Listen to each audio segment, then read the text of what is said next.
Welcome back ATV morning with Farah में खुश आमदीद। और अब मैं आपको मिलवाऊंगी एक ऐसे मेहमान से जिन्होंने हम सबका सर फ़ख्र से बुलंद किया है। हमें पहले भी उन पर बहुत फ़ख्र था, इसलिए कि फ़ाइट और डाई चैम्पियनशिप जो है इसके वो विनर थे।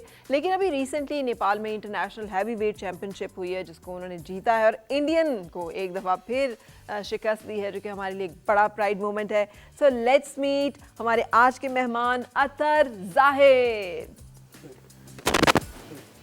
अस्सलामुअलैकुम दी चैंपियन, कैसे हैं आप? दिखाएं तो सही कैसी आपकी ये बेल्ट है। अच्छा, इसमें नाम भी लिखा हुआ है सर जाहिद का, international heavyweight championship. It's international heavyweight championship. Heavyweight तो आप कहीं से नहीं लग रहे, ये तो फिर हैवीवेट कैसे होगा? बेसिकली पाकिस्तान में मेरा वेट लॉस हो जाता है, मुझे यहाँ का खाना पीना कुछ भी सूट नहीं करता। हाँ, बाहर तो जाके हैवी हो जाता है। बिल्कुल बिल्कुल सही। लेकिन ये इसका वजन कितना है? इसका हैवी है, ये आप चेक करें। अच्छा, ये हैवी है। जी, हैवी है यार। ये लेकिन ये बहुत, जिसे कहना चाहिए, पाकिस्तान के लिए एक ज़बरदस्त बात है कि आज हमारा जो नाम है, जब फाइट की बात होती है तो इंटरनेशनल हैवीवेट चैंपियनशिप में हम विनर हैं।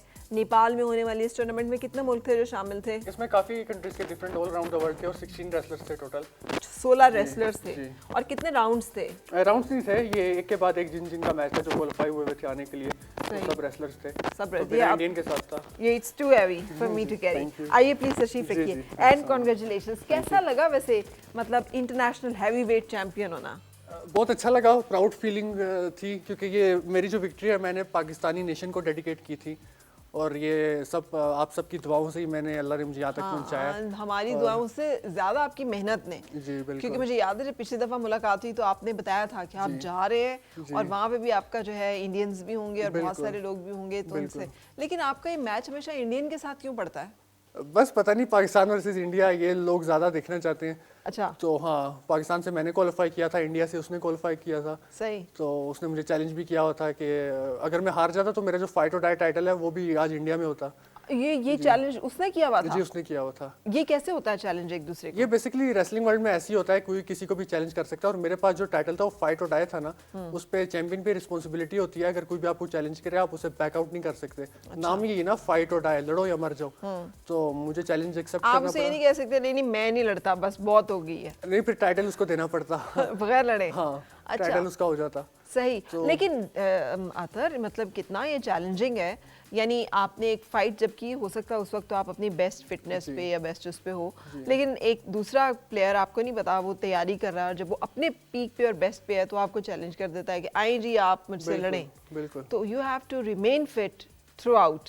बिल्कुल ऐसे ही है। और इवन जाते हुए मैंने काफ़ी अपनी स्ट्रेटेजीज बनाई हुई थी। मेरे ट्रेनर है अमेरिकन कलिस्तो, तो हमने आपस में ये स्ट्रेटेजी ये सोची हुई थी कि ऐसे ऐसे ये करेंगे। लेकिन जब मैं वहाँ पे गया तो उसकी अपनी भी स्ट्रेटेजीज थी जो उसने बनाई हुई थी, तो वो सारा मुझे कुछ और ही वहाँ पे रिंग में करना पड़ा। तो स्ट्रेटेजीज तो मैं वो नहीं जो कर सका जो हमने डिसाइड किया हुआ था। फिर उसकी जो स्ट्रेटेजी थी फिर उसके हिसाब से अकॉर्डिंगली में चलना पड़ा। अच्छा, कितनी देर का मैच होता है ये? आई थिंक 15 मिनट्स की फाइट थी। 15 मिनट्स। जी। सो 15 मिनट्स में आपने असेस भी करना है, जज भी करना है अपने ओपोनेंट को और डिवाइस भी करनी है कोई ना कोई स्ट्रेटजी। बिल्कुल। तो ये ऑन द स्पॉट ही सारा कुछ डिसाइड हुआ कि इसको अब ऐसे हराना है। तो मैं समझ गया था अब ये टेक्निक ये चीज़ें यूज़ कर रहा है।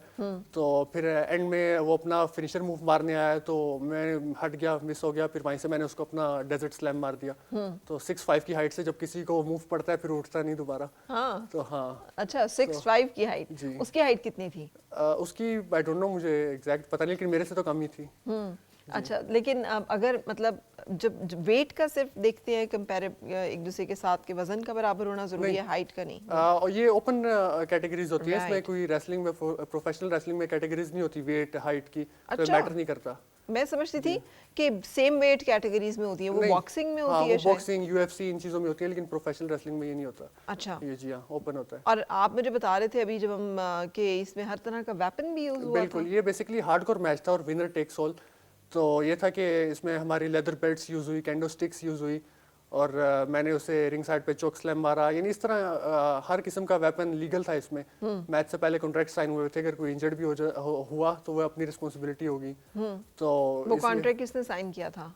ये हाँ, मैंने और उसने, इंडियन ने। आपने खुद साइन किया था? मैंने खुद साइन किया था। जरा डर नहीं लगता वो साइन करते हुए? बंदा कहता है यार छोड़ो। डर किस चीज़ का, जब सेल्फ बिलीव है, ट्रेनिंग की हुई है इतनी, और पहले इतना कुछ अचीव किया हुआ है, फिर डर किस चीज़ का, और वैसे भी पाकिस्तान को रिप्रेजेंट कर रहा था, तो पाकिस्तान एनीथिंग फॉर पाकिस्तान। वहाँ पाकिस्तानी थे? बिल्कुल नहीं, मैं अकेला था। हाँ, पूरे नेपाल में जब ये इंटरनेशनल हैवीवेट चैंपियनशिप हो रही थी तो वहाँ पे कोई एक पाकिस्तानी भी नहीं था? बिल्कुल नहीं। मैं काउंसलेट को भी नहीं बताया था कि मैं यहाँ पे मेरी चैंपियनशिप है? नहीं, उनको भी नहीं, आई थिंक उनको भी नहीं पता था। अच्छा। और जी हाँ, तो इवन क्राउड जो है वो सारा इंडिया इंडिया की चैंटिंग कर रहा था। जाहिर है वहाँ हिंदू मेजॉरिटी में है। बिल्कुल, वो इवन नेपाल आधा इंडिया ही है। हाँ। तो वो सारा मतलब बहुत प्रेशर था, और लेकिन मुझे यही था, मैंने ये सोचा था कि कुछ भी हो जाए मैं हारूंगा नहीं, मैंने ही जीतना है और मैं टाइटल पाकिस्तान लेके ही आऊँगा। तो बस अल्लाह ने करम किया और आप सबकी दुआएं हैं कि मैं ही जीता और टाइटल आज मैं इंटरनेशनल चैंपियन हूँ। वेरी गुड, माशाल्लाह। अच्छा, पहले टाइटल में और इस टाइटल में कितना टाइम है, कितना? आई थिंक 4 to 5 months का डिफरेंस है। 4 to 4 महीने पहले मैंने विन किया था और ये अभी रिसेंटली विन किया है 4 अक्टूबर को। ये अभी किया है। दोनों में से कौन सी ज्यादा आपकी फेवरेट? इंटरनेशनल अभी जो रिसेंटली विन किया है। क्यों, इसकी वजह क्या है? इसका क्योंकि इंडियन को हराया है, एक तो ये वो भी तो इंडियन को ही, आपने उसमें पहले वाले में भी तो इंडियन के नहीं, साथ वो इंडियन नहीं था, वो एक हाँ वो सोल्जर था, उसको हराया था। राइट। तो हाँ, तो ये था, ये सबसे प्राउड मोमेंट तो यही है। फिर वहाँ पे क्योंकि इतने प्रेशर और इतने यानी ऑब्स्टेकल्स के बाद मैंने टाइटल विन किया। क्या प्रेशर्स एंड ऑब्स्टिकल्स? प्रेशर ये था, जब आप अपने कंट्री को रिप्रेजेंट कर रहे हो तो प्रेशर तो होता ही है ना। फिर वो इंडिया से उसका भी यानी काफ़ी सपोर्ट थी, तो बस यही था। लेकिन अगर आपकी ट्रेनिंग अच्छी हुई हो, आपका माइंडसेट हो, सेल्फ बिलीव हो, आप मोटिवेटेड हो, तो फिर तो कोई चीज़ मैटर नहीं करती, फिर तो यानी कुछ भी फॉर पाकिस्तान। ये कैसे होता है कि यानी पूरे का पूरा जो आपके गिर्द शायकीन है, क्राउड है, वो आपके ओपोनेंट को सपोर्ट कर रहे हों और आपके कानों में उनकी आवाज़ें भी आ रही हों, और आप मतलब फाइट में तो बंदा मतलब ना चाहते हुए भी थोड़ा सा तो होता है ना कि यार कोई भी नहीं है यहाँ मुझे जो सपोर्ट करे।